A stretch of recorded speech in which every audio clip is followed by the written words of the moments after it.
कभी आपने सोचा है एक अनपढ़ अकेली औरत कैसे हजारों जिंदगियों को छू सकती है। ये कहानी है सुलोचना ताई की, एक सच्ची मसीही नायिका जिसने चुपचाप परमेश्वर की महिमा को प्रकट किया। सुलोचना ताई एक छोटे से गांव में रहती थीं। उनके पति की मृत्यु हो चुकी थी और उनके बच्चे दूर शहरों में थे। वो ज्यादा पढ़ी लिखी नहीं थी, पर हर सुबह बाइबल लेकर बैठ जाती और जैसे तैसे पढ़ने की कोशिश करती। एक दिन उन्होंने पास्टर से पूछा, मैं क्या कर सकती हूँ प्रभु के लिए।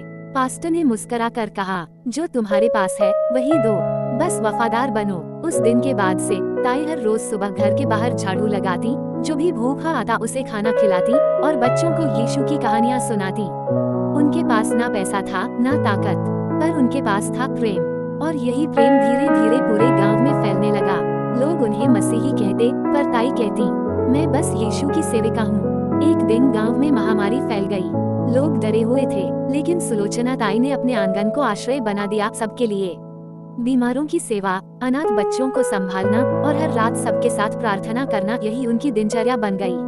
कुछ साल बाद ताई प्रभु के पास चली गईं, लेकिन उनके जाने के बाद जिस घर से प्रेम और सेवा बहती थी, वही अब सुलोचना होम फॉर पीस बन गया, जहां आज भी हजारों को सेवा मिलती है।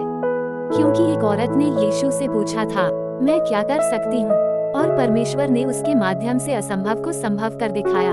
शायद हम में से कोई बड़ा प्रचारक न बने, लेकिन अगर हम वफादार हैं, तो सुलोचना ताई की तरह हमारी चुपचाप की गई सेवा भी स्वर्ग को हिला सकती है।